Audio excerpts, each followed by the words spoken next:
Lakini iangalie mbingu na miujiza yake, utaona vile vile uwezo wa Allah.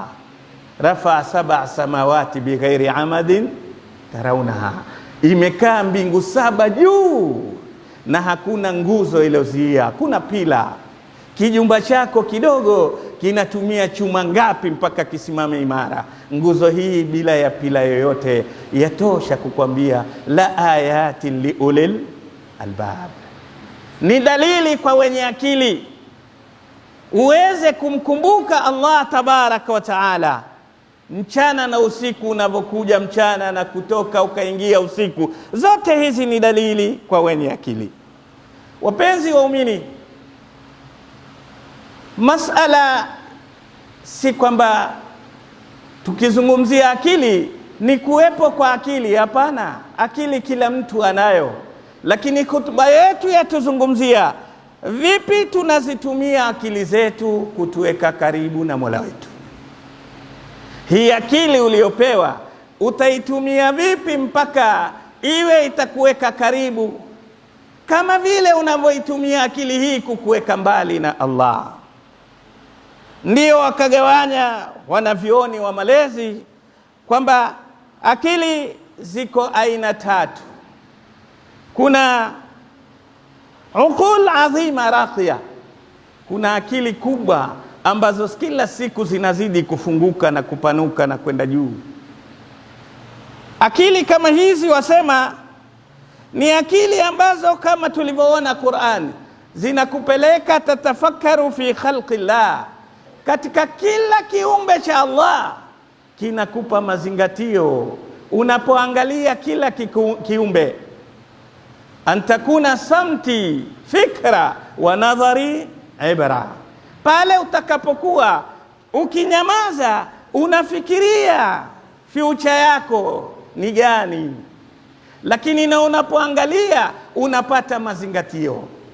Leo sisi licha sehemu nyingine watu huenda mpaka kuzika na wasipate mazingatio, akawa makabrini na pale ndo waulizana, uliona game jana? Ile ilikuwa ndio finali, sijui ile nini, na uko kabrini. Ambapo wenye akili wasema mwanadamu akitaka kujijua atakuwaje baada ya kufa, amwangalie mwenzake aliyekufa. Wewe ukitaka kujijua mimi baada ya kufa nitakuwaje, mwangalie yule mwenzako aliyekufa, alokuwa na kila aina ya uwezo, alokuwa na nidhamu na discipline, leo hana lolote. Choo chake wewe ungeingia ungefikiri ni bedroom, namna kilivyowekwa vizuri, kilivyopambwa.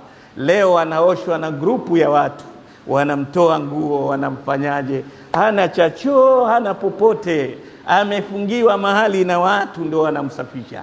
Na ilikuwa akiingia, la utaingia choo chake wasikia harufu mzuri, marashi yote yamepangwa hapo. Sasa wewe umewazika wangapi? Ukitaka kujijua kwamba utakuwaje baada ya wale, muangalia alokuwa unamjua maarufu, baada ya miaka 20-30 kuna mtu yamtaja? Kuna watu wameishi na mema yao na hawataju tena.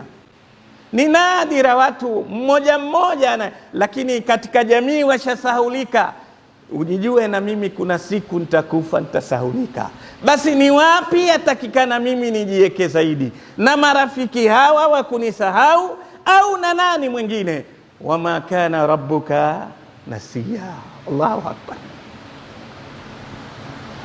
Ni Allah peke yake ndiye asiyesahau jamani.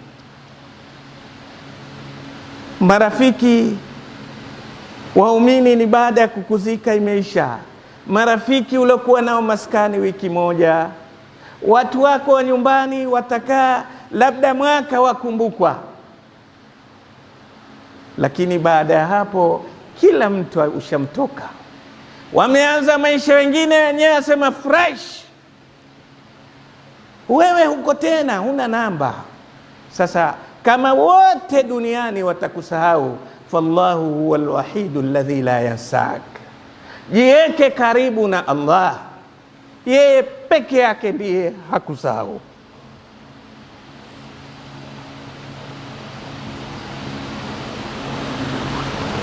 Wasema akili kubwa ni zile ambazo zitakuwa japo kwa siku moja hukaa na Qur'an, akaifasiri aya moja maana yake, akaizingatia hii aya na maisha yangu iko vipi. Leo ukauliza ni wangapi, tusiseme waloisoma lugha ya Qur'an, ni wangapi wana tafsiri za Qur'an, zile tarjama za Qur'an? Si rahisi, ni wachache sana nyumba zao atakao kuwa nayo hiyo Qur'an yenyewe yasoma kwa matukio. Je, tafsiri? Na aliyenayo pengine amekerwa na mtoto shuleni, kuna baadhi haya wameambiwa ndio atakuja kukuuliza kwambie, sheke, hizi Qur'ani hizi tafsiri za Qur'ani siku hizi hazije. Zije vipi na ziko madukani? Lakini akisema haziji za bure, hakuna. Atafuta ya bure, Qur'ani ya bure. Sitting room yake ina vitu karibu 200,000-300 kwenye sitting room yake. Zile majlisi yake na ma TV yaliyoko na nini ni malaki ya pesa, lakini tafsiri ya Qur'ani 2,000 atafuta ya bure. Sasa hapo ndio ujijue kwamba hii akili yangu kubwa au ndogo. Kama ni akili kubwa, unaithamini Qur'an, unaipa umuhimu Qur'an, kwa sababu ndio inaokulekeza wenda wapi. Lakini dunia inakunyanyasa na kukudanganya, haitokupa chochote dunia, bali itakunyanyasa ikupeleke mahali palipo pabaya. Wanasema akili kubwa tad'u ila Allahi bilhikma, ni zile akili ambazo katika kila utendaji wake mzuri wata mbaya, ule mzuri unalekeza kwa hikma. Si akili ambayo hata katika kheri inatumia nguvu, inatumia ukorofi, hapana. Akili mzuri ni ile hata kwenye kumlingania mtu kwa Mwenyezi Mungu pia inatumia hikma, kwa sababu wa man yu'tal hikmata faqad utiya khairan kathira. Inatumia hikma. Kadhi mmoja ajiliwa na bwana, amwambia, nilipokuwa nda haji, nina rafiki yangu mwenye duka fulani maarufu hapa mjini, tajiri. Nilichukua dhahabu yangu ambayo nilikuwa nimeifunga kwenye kitambara cha hariri, nikaenda nikampatia niwekee mpaka nirudi haji. Niliporudi kumrudia, ameniruka kuniambia hujanipa chochote. Kadhi akasema huyu ndisho ameshaikosa hii dhahabu, maana yule bwana ajulikana mjini, si mtu. Kadhi akamwambia, umuliandikishana? Hatukuandikishana. Kaona kuisha huyo. Akamwambia, sasa siri nakwambia, usitoe hii habari tena, usimwambie mtu. Nataka siku 3 wewe ukienda ukikaa pale nje dukani kwa ule bwana, wewe kaa tu kwa masaa 2 hivi, asubuhi mpaka karibu ya dhuhuri uondoke kwa siku 3.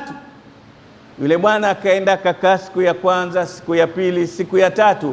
Kadhi akapitia pale na farasi wake, kadhi mkuu wa Baghdad.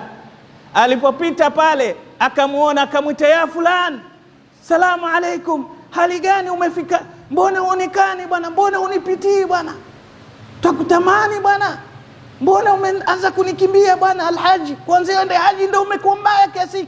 Akaja akamkumbatia yule tajiri, akasema, kuisha mimi, kumbe huyu ni rafiki yake huyu. Kadhi akaondoka, basi mpitie nyumbani. Akiondoka yule tajiri akamwambia, bwana, nimeikumbuka ile dhahabu yako iko, nilikuwa mmeka mahali ninasahau, nakumbuka iko, njoo chukue. Kwa ajili hajaambiwa chochote, lakini kadhi alitumia hikma kwamba huyu hana ushahidi wa kuweza kumdai yule, hawakuandikishiana. Akimruka amemruka maskini, lakini angalia alitumia hikma. Yule bwana kwa kuwa ni jitu dhalimu, hamuogopi Allah, akaogopa kadhi, akaona huyu marafiki, kadhi atanipa kibano huyu, afadhali nimregeshe mwenyewe. Hivi ndivyo watu wanavyoishi wenye akili kubwa. wakati wote wanatumia hikma katika mambo yao. Anasema wenye akili kubwa ni wale ambao wakati wote wanaangalia vipi ataondoka kwenye shari kwa njia nzuri, pamoja kuwa atafanya jambo katika kheri mbili, atatafuta iliyo kheri zaidi, na katika shari mbili ataitafuta shari ndogo. Yani hizi zote ni shari, hakuna njia ya kuepuka kwenye shari, lakini shari hii ni ndogo, basi afadhali hii ndogo kuliko hii shari kubwa. Na katika kheri zote ni kheri, lakini ni gani ni kheri zaidi? Wanasema wenye akili kubwa ni wale ambao wanatafuta washauri katika mambo yao, hasa yale ambao ni mambo mazito katika maisha, mfano wa ndoa na mengineyo, ambao leo imekuwa ndoa ni ya kijana mwenyewe. Nakwambia mzee, bwana mimi nishapendana na huyu. Waweza kukuta kesi nyingi ya vijana, wazee wetu wa koloni bwana, wana ule uzamani mpaka leo, mpaka yeye atie saini. Lakini kumbe kule kushauri mtu aliyekuzidi kama babako ndiye mtu anayekupenda zaidi na amepambana na maisha zaidi kuliko wewe, hapo ndio salama yako katika ile ndoa unaoitaraji na kuiona kwamba hii ni yangu mimi, lakini kwa msaada wa ushauri wake ndio utafikia. Sema kuna mama mmoja aliyefiliwa na mumewe, lakini amepatikiwa kuwa na binti mzuri katika kijiji kile. Asifika, wanawake wote wanamsifu, amezaa binti mzuri sana.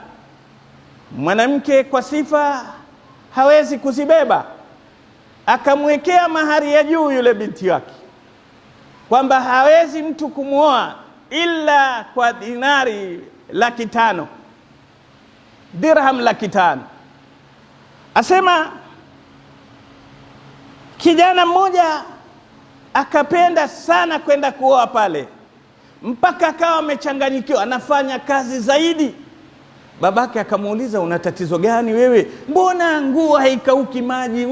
Asema yule mama, bwana anamtaka binti yake nimlete nyumbani, lakini ataka dirham 500,000 baba. Akamwambia, mwanangu utakufa, utazitoa wapi 500,000 wewe? Wewe una ngapi? Sema 3. Akamwambia ndio nazo. Wakaenda kwa yule mama, akamuuliza yule mama, akamwambia, na swali moja mama, kabla hujaongea. Gani? Nataka usinikatize maneno yangu, uniache niongee mpaka nimalize. Hili ndio sharti langu katika kuongea na wewe. Yule mama akamwambia, ongea. Akamwambia, mwanangu amtaka binti yako na amekuja na dirham 100,000. Akamwambia, sharti letu usikatize maneno mpaka nimalize. Asema, yalla, endelea, wasemaje baada ya hapo? Akamwambia, na dirham 100,000 ni mahari yangu kukuoa wewe. Wenzetu wasema mkate mbele ya chai utalainika tu, si ndio? Hakuna ugumu wa mkate kwenye chai. Asema, wasemaje? Ambia, na nimekuja na zangu 100,000 kukuoa wewe. Akasema, barakallahu lahum walana jamia, twende kazi. Sawa, hiyo imepita. Wale wenzake dada zake wako pale, mbona umeamua kushukisha na watoto wetu ambao ni dada yao huyo ametaka kumuoa, umekataa kushukisha mahari? Akamwambia, jamaa, bei ya wholesale na retail ni tofauti. Hapa kuna bei yenu moja tu, ya nini kumtaka binti ya? Mimi pia hapa mmefaidika. Wholesale na retail ni haziwezi kuwa sawa. Akakubali. Kijana akaona huyu mzee ni mjanja sana, akamwambia, baba, na mimi na swali langu, umetumia 2 na 1. Akamwambia, hizo vita vya mamako kama sinunuli Panadol hiyo 100,000 kutakalika. Kwa hivyo na hii 1 na mimi nikuvumilia huko kwako, huko kwa mamako. Kwa hivyo akili, watoto ni lazima wajue kwamba mtoto mwenye akili mzuri ni yule atakayekuwa na washauri wazuri, na mshauri wa kwanza alwalidi ni baba. Ndio pale Yusuf alipoona nyota 11 zinamsujudia, washamsa walqamara raaituhunna li sajidin, hakwenda kwa rafiki, hakwenda kwa yoyote, alikuja kwa babake akamwelezea, kwa sababu ndiye mpenzi na ndiye alomzidi kwa maarifa. Hii ni moja katika alama ya akili bora ambazo insha Allah khutba itakayofuata tutaendelea na kuzieleza akili za takikana zitumike vipi. Aqulu ma tasma'un wa astaghfirullah li wa lakum wa lisairil muslimin fastaghfiruhu innahu huwal ghafurur rahim wa huwal barrul karim.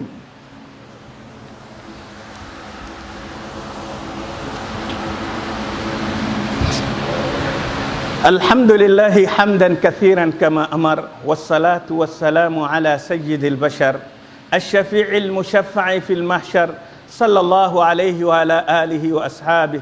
ما اتصلت عين بنظر وسمعت أذن بخبر. اتقوا الله عباد الله فإن الله مع المتقين. يا أيها الذين آمنوا اتقوا الله وكونوا مع الصادقين. وقال تعالى: ولم يزل قائلا عليما وآمرا حكيما، وتشريفا لقدر المصطفى صلى الله عليه وسلم وتعظيما. إن الله وملائكته يصلون على النبي يا أيها الذين آمنوا صلوا عليه وسلموا تسليما. اللهم صل على محمد وعلى آل محمد كما صليت على إبراهيم وعلى آل إبراهيم إنك حميد مجيد. وبارك على محمد وعلى آل محمد كما باركت على إبراهيم وعلى آل إبراهيم إنك حميد مجيد. اللهم اغفر للمؤمنين والمؤمنات والمسلمين والمسلمات الأحياء منهم والأموات. ونسألك اللهم أن ترضى عن خلفاء الرسول الأربع وعن سائر أصحاب رسول الله أجمعين. اللهم آمنا في أوطاننا، اللهم أمن أوطان بلاد المسلمين. اللهم إنا نسألك فيل الخيرات وترك المنكرات وحب المساكين، وإذا أردت بعبادك فتنة فاقبضنا إليك غير فاتنين. آمين. فيا نعم المولى ويا نعم النصير، غفرانك ربنا وإليك المصير. بفضل سبحان ربك رب العزة عما يصفون، وسلام على المرسلين، والحمد لله رب العالمين.